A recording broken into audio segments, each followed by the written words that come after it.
আমি কোনটা মিথ্যে আর সত্য বলবো, আপনার কাছ থেকে জ্ঞান নেব না।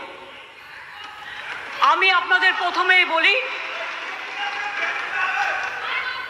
যে আমি sir on behalf of West Bengal people a model bill and historic bill, the Aparajita Women and Child West Bengal Criminal Laws Amendment Bill 2024 কে সম্পূর্ণভাবে সমর্থন জানাতে আপনার অনুমতিতে আমি এখানে সমর্থনে কয়েকটি কথা বলতে এসেছি।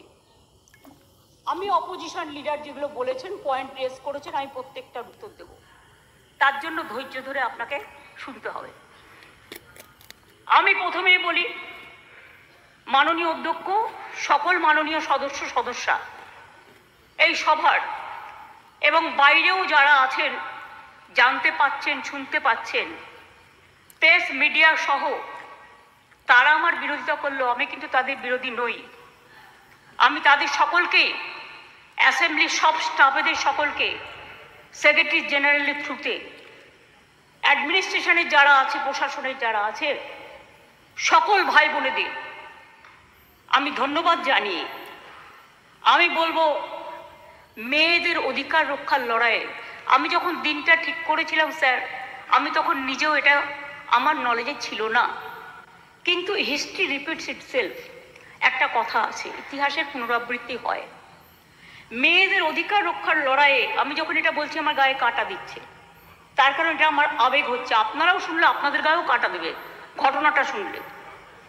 মেয়েদের অধিকার রক্ষার লড়াইয়ে 3রা সেপ্টেম্বর একটি ঐতিহাসিক দিন।